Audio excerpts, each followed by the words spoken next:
Bienvenidos a una nueva edición de Vigo a Debate y en este año 2024 evidentemente ha subido muchas cosas, ya lo podemos comprobar en nuestro día a día, y hay otras en el ámbito laboral que también pueden subir o pueden cambiar y esto nos va a afectar a todos los trabajadores. Así que de ello vamos a hablar hoy en esta mesa de diálogo que me gusta convocar aquí en Televigo con empresarios y con sindicatos para hablar sobre las cuestiones que están encima de la mesa, no solo en un ámbito autonómico, sino también nacional, y también entenderlas, que muchas veces a lo mejor la gente en su casa no sabe de qué estamos hablando y creo que este espacio amplio nos lo permite realizar. Así que vamos a presentar a nuestros invitados en el día de hoy. Empezamos por el presidente de la Confederación de Empresarios de Pontevedra, Jorge Cebreiros. ¿Qué tal? Muy buenas tardes. Muy buenas tardes. Nos acompaña también el secretario general de UGT Vigo, Ernesto Fontanes. ¿Qué tal? Muy buenas tardes. Hola, buenas tardes. Está con nosotros por primera vez la gerente de Galpi Pinturas y también es socia de Empresarias Galicia, Belén Muñoz. ¿Qué tal? Muy buenas tardes. Hola, ¿qué tal? Buenas tardes. Y también está con nosotros la secretaria general de Comisión Obreiras en Vigo, Monse Carrera. ¿Qué tal? Muy buena tarde. Buena tarde. Bueno, una vez presentados, vamos con un tema del que se está hablando muchísimo, que es una nueva subida del salario mínimo, porque parece que hay discrepancias de nuevo, porque se estaba negociando entre un 3 y un 4% y ha amenazado el Ministerio de Trabajo que si no hay acuerdo con los empresarios, pues incluso se puede subir más del 4% en este año. Y escuchamos ya también a la COE bastante enfadada al respecto. Así que vamos a empezar por este tema. Venga, Jorge, ¿cómo estamos? ¿A favor o en contra de una subida del 4%, que es lo que propone el Gobierno, y que vosotros parecía que era 3 más 1 que dependía de la inflación? Bueno, la postura nuestra es bastante conocida y es conocida desde el momento en que se ha firmado hace un año el ANC, sindicatos y empresarios, en donde se ha pactado una subida salarial por 3 años, que era el 4, el 3 y el 3. No entendemos por qué hay que diferenciar el salario mínimo del salario de cualquier otro trabajador.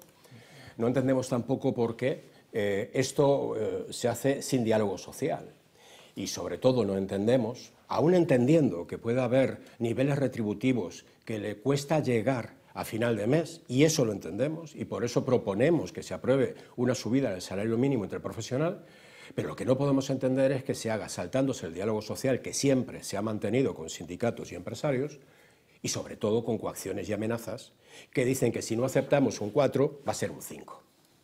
Entonces, ¿para qué nos hemos sentado hace un año con sindicatos para pactar algo que es de absoluta estabilidad en tiempos tan convulsos como que es los salarios, los incrementos salariales durante 3 años y tener un plazo de 3 años hasta el 2025 de tranquilidad y de certeza? Y por último, imagino que después seguiremos hablando de más datos, y por último, no entendemos cómo el Gobierno sube a los funcionarios el 2%, pero plantea a los demás el 4 o el 5%, y no permite tampoco que se puedan actualizar los precios de las contratas públicas de empresas que llevan 2 o 3 años prestando un servicio y, por tanto, que le ha subido los salarios de sus trabajadores, al menos el salario mínimo, una cantidad relevante. Monse. A ver,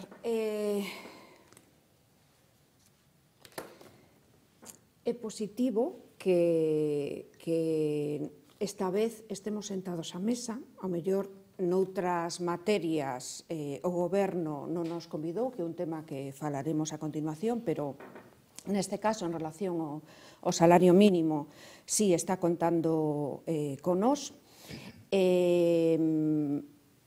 Por que falamos nós dun 5%? Falamos dun 5% porque é a media da subida dos salarios o ano pasado, no 2023, e por iso apostamos por ese 5% que os cálculos tamén nos dice que é o que se acerca ao 60% que nos pide a Carta Europea. En relación ao que estades comentando de actualizar os precios das contratas en relación á administración, é algo que nos decimos tamén que sí, que hai que sentarse na mesa e estudialo. Parte positiva, nos gusta que vos estedes sentados na mesa falando dun 3%, cando en ocasións anteriores este tema non só non o veíades vos, sino que tampouco veía o Goberno, O Banco de España, que decía que iba a acabar co emprego, se está demostrando que crea emprego, que se move a economía interior, que fai que haxa máis demanda, que a xente ten a oportunidade de chegar de mellor maneira a fin de mes. Estamos falando que, sobre todo, afecta a 2,5 millóns de persoas a subida do salario mínimo. E neses 2,5 millóns non nos esquezamos que o 57% son mulleres. Isto axúdanos tamén con esta loita que temos de chegar á igualdade entre homes e mulleres, e por agora o deixo. Vale. Belén. Bueno, yo la verdad que efectivamente estoy de acuerdo con lo que estaba diciendo Jorge. Como empresaria de una empresa pequeña y más al colectivo que estoy representando, ¿no? Empresarios de Galicia, creo que también hay un apunte que se está quedando fuera sobre esta medida que se quiere adoptar, y es el tipo de empresas que tenemos en el tejido empresarial, pues en este caso gallego, ¿no? Esto engloba a todas, grandes, pequeñas.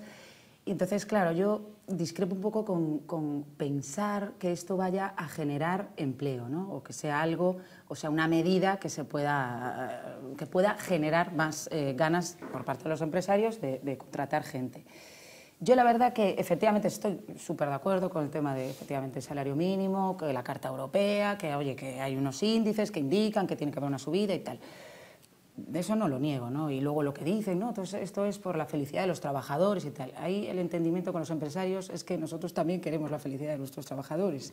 Eso es algo evidente, pero sí quizá lo que apuntó Jorge me parece muy interesante, que siempre estamos focalizando sobre el salario mínimo, entonces dejamos de meter a otros colectivos, porque al final es un extra coste para las empresas, el estar en esa parte de la balanza, asumiendo, ¿no? A la hora de contratar un coste para determinado colectivo. Lo que también creo, y quiero apuntar, es que creo que las empresas no tenemos problema de contratar más. No, es algo que yo creo que también se está dejando fuera. El problema que tenemos los empresarios es que el empleo sea de calidad. Cuando yo hablo de empleo de calidad es que a día de hoy en los desayunos a los que voy, con los empresarios con los que... O sea, es súper complicado contratar. Entonces, esto es una medida necesaria en este momento, cuando ya estaba pactado, es que no me quiero meter en esa parte, ¿no? Para no repetir. O sea, es el momento ahora de volver con este tipo de medida, pues, o política, o bueno, como se quiera llamar, cuando los empresarios estamos pidiendo otro tipo de medidas más activas. Para mí esto es un tipo de medida pasiva, algo que ya estaba, algo que tienen metido en la cabeza y bueno, pues no hay ese diálogo y no nos estamos dando cuenta que efectivamente contratar no creo que sea algo que vayamos a hacer con todas las trabas que nos están poniendo con este tipo de extracostes para las empresas. Yo un poco lo veo así desde mi punto de vista, como ya sabéis, empresa pequeña, un autónomo que tenga que contratar, o sea, al final nos olvidamos de toda esa parte.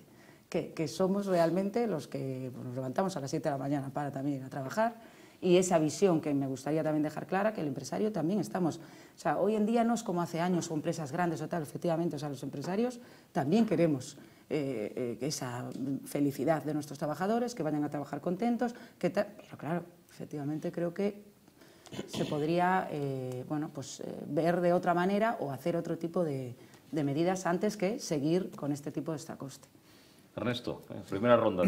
Bueno, yo no puedo estar de acuerdo, lógicamente, con la posición que mantienen nuestros compañeros de enfrente, en este caso compañeros también, porque, hombre, hay una cosa, hay un hecho evidente, ¿no? Quiero decir,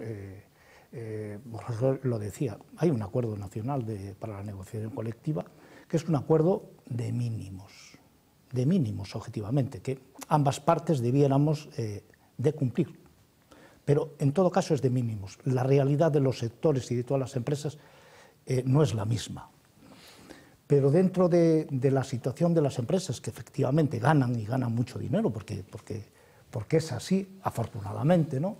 Pero lo que nunca se entiende es el reparto de esos beneficios a través del incremento de los salarios de sus trabajadores y trabajadoras. Por lo tanto, aunque hay una propuesta efectivamente del gobierno, bueno, la COE se adelantó en su momento diciendo nosotros estamos dispuestos a subir un 3%, y el gobierno pues pues parece ser, según sus manifestaciones, que anda planteándose el entorno de la subida de un 4%. Para la Unión General de Trabajadores esto está muy lejos de lo que dice la Carta Social Europea, que no lo dice este año ni el año pasado, no, lo viene diciendo desde hace mucho tiempo, ¿no? Que es que el objetivo en los países de la Unión es alcanzar un salario que represente el 60% de la renta media del país. Y la renta media del país en este momento, ¿no? Y hablamos en relación al año 22, está en torno a casi 1.300 euros, ese 60%, en torno a esa cantidad. Por lo tanto, a nuestro juicio, desde un punto de vista empresarial, pues lógicamente tienen su posición, respetamos y lógicamente no podemos estar de acuerdo bajo ningún concepto, sobre todo porque estamos hablando de una subida a las personas que tienen un ingreso de 1.080 euros. Y de 1.080 euros, que algunos se tendrían que plantear cómo pagan la vivienda esos jóvenes, cómo se visten, cómo pagan la alimentación, porque en estos 3 años, desgraciadamente, hemos visto el aumento de los precios que ha sido descomunal. Y eso le afecta sobre todo a esas capas de esos trabajadores y trabajadoras que son básicamente personas jóvenes que no se pueden plantear, lógicamente, ni un mínimo proyecto de vida, ¿vale?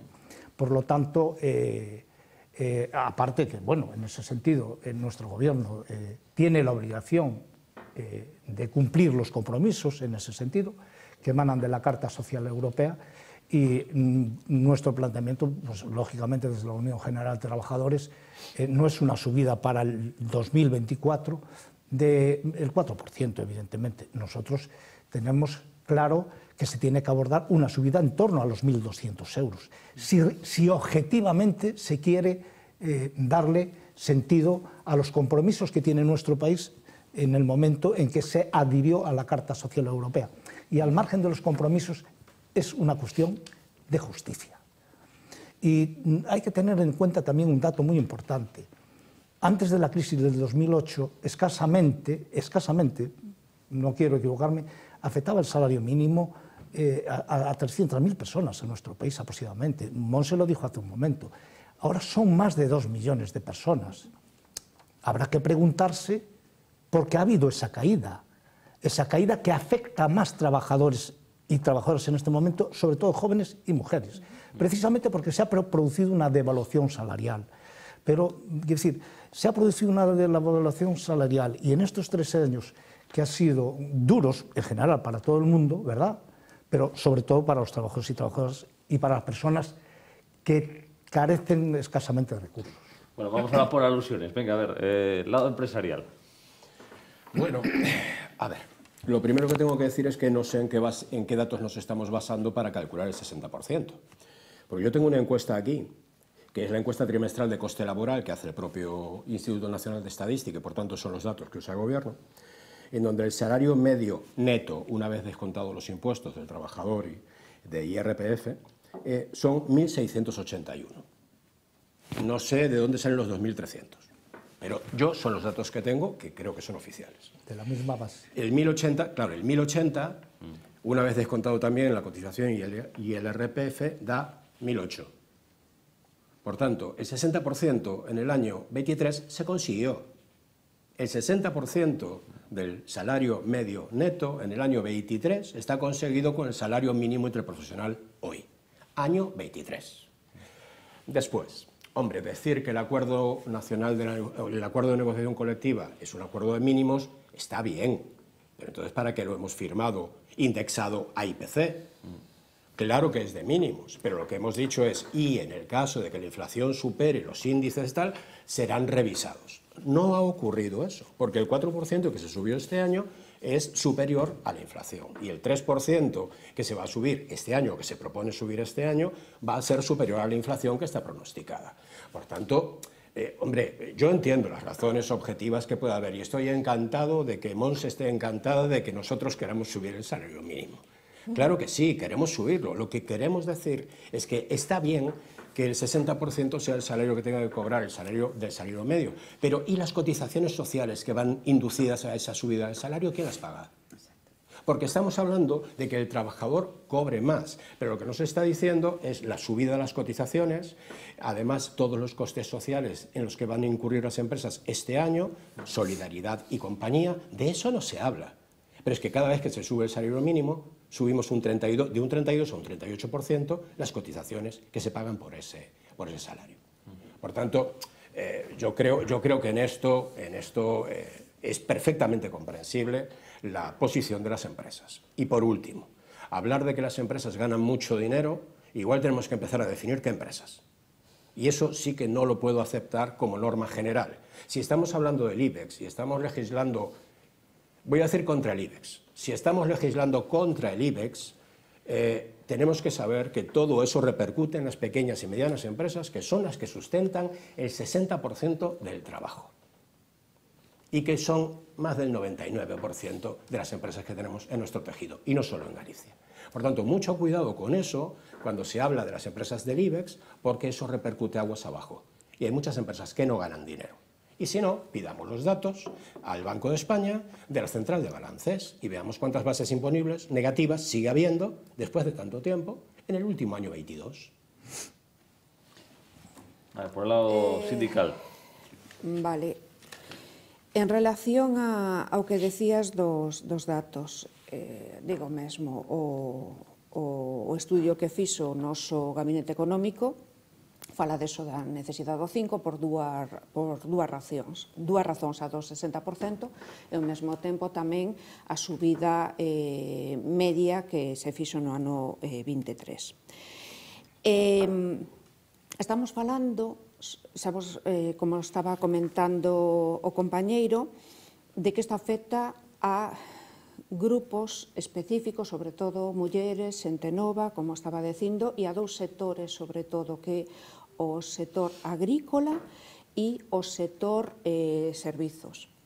Ben, hai outros sectores que, por medio da negociación colectiva, as subidas salariales xa estemos pactadas. Hai outros que ainda están pendientes, pero ese é outro tema. Ben, de alguna maneira, para reducir a pobreza dos traballadores, nós o que queremos, o noso fin, é que non existan traballadores pobres. E de aí a importancia do salario mínimo, de aí que desde o ano 2017, que hasta aí estaba congelado, no 2017 eran 707 euros, agora subimos un 52%, nos vamos para aí, para estas persoas cumpren a súa xornada laboral, teñen o seu traballo e o que se busca é que teñan tamén un salario digno. Ben, a nivel de cotizacións, Jorge, as que correspondan. E de legislar, non estamos legislando, nós non somos os que legislamos, nós o que estamos é loitando polos dereitos da clase traballadora, da clase obreira, eso está claro. Veré, Ernesto, quería apuntar algo máis? Sí, bueno, yo decirle a Jorge, en todo caso, que alguno de los dos hemos visto mal el dato, pero bueno, depende cómo se vea el dato, ¿no? Pero la fuente de información, en mi caso, también es el propio INE, Instituto Nacional de Estadística, ¿no? Pero bueno, está la Seguridad Social, está la Agencia Tributaria, etcétera, que bueno, que aunque no casan bien datos, me refiero, no ajustan bien, nosotros la realidad la tenemos muy definida, ¿no? Y bueno, plantearse, hombre, habrá efectivamente, hay empresas que posiblemente grandes empresas con grandes beneficios que pueden afrontar incrementos salariales y que objetivamente no lo hacen, ¿no? Es decir, lo del 4% les queda muy lejos, ¿no? Es decir, si es el 2, el 2,5, etcétera. Esas realidades las conocemos, creo que todos y todos los que aquí estamos en esta mesa, ¿no?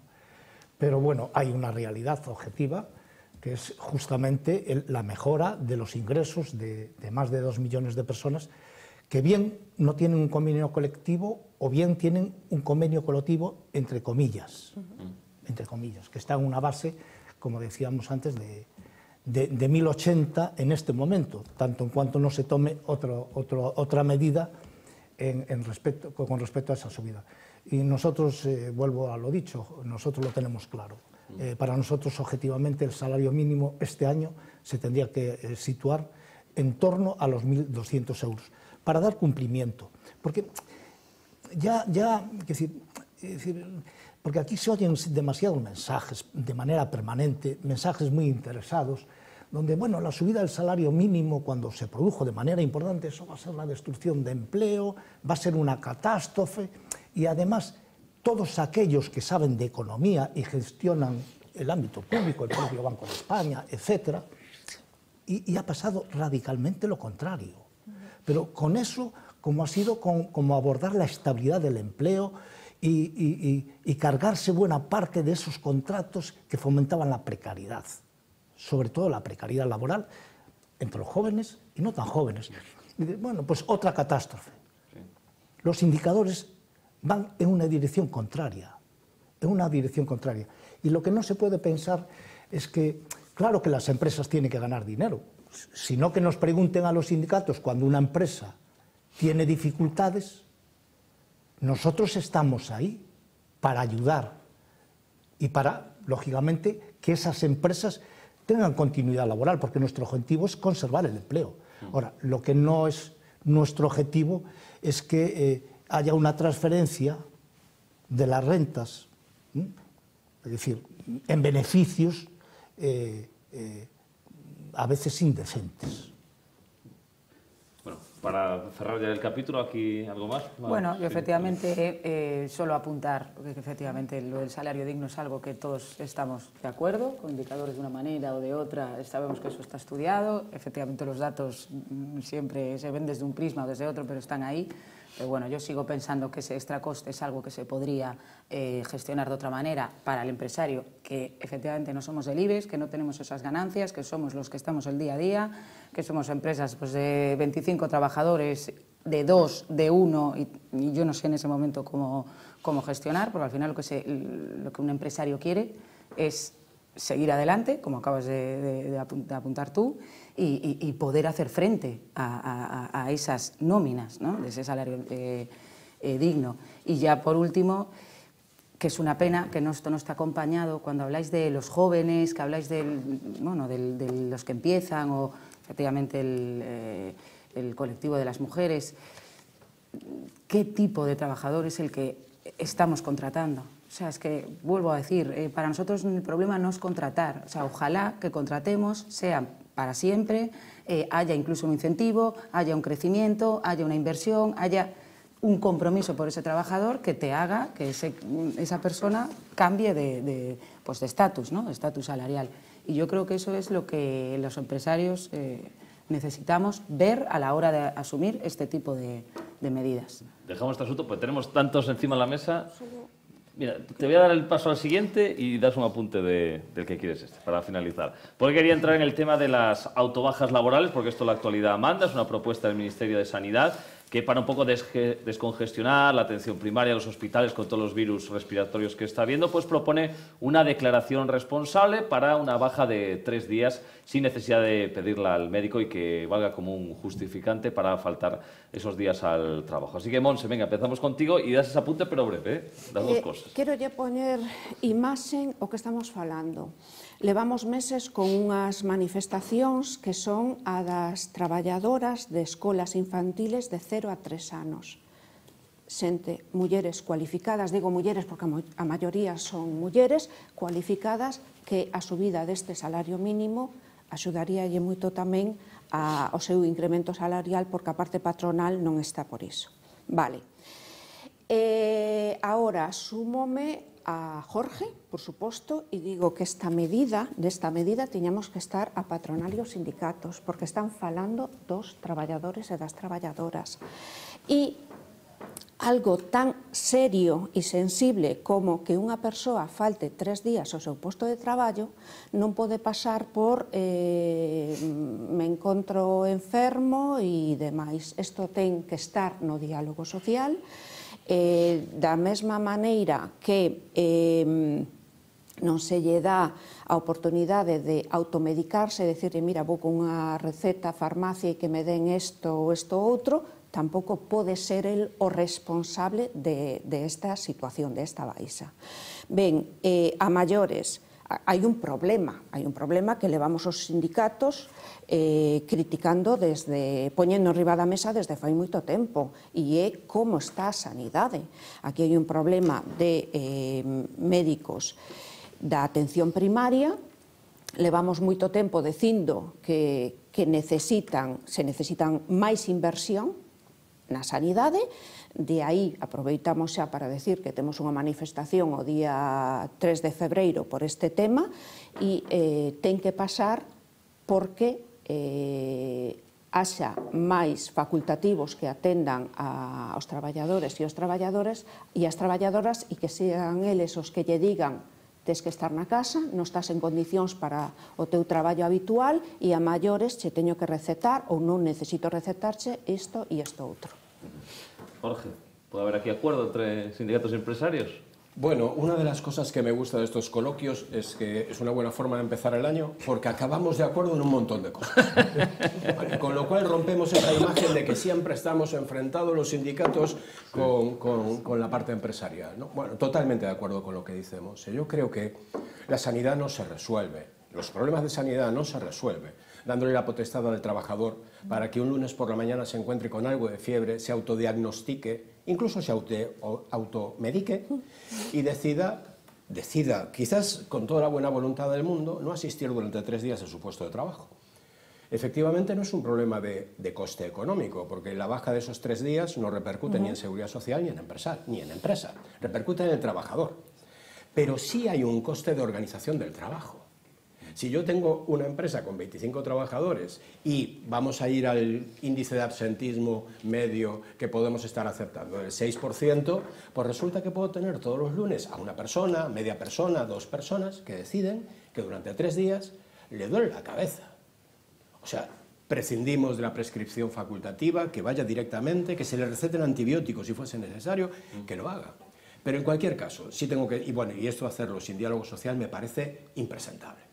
Y luego, que sea una propuesta del Ministerio de Sanidad, que ahora dedique o nos obliga a dedicar horas para que después no vaya adelante, a mí perder el tiempo me resulta fastidioso, porque el Ministerio de Economía no lo acepta. Y no lo acepta porque claro que tiene un coste, el coste de organización de los equipos de trabajo de las empresas. Entonces, no entiendo una empresa con 500 trabajadores dedicada a la limpieza, por ejemplo, de instalaciones de la administración, que le puedan faltar 30 trabajadores un lunes. ¿Cómo presta el servicio? Y que no avise nadie y que... Yo creo que esto es un despropósito, es una medida política, absolutamente política, quizás para encubrir otras cosas, pero que no va a ir adelante, no puede ir adelante. Seguiremos hablando de esto, pero después de la publicidad, aquí en el Vigo Debate.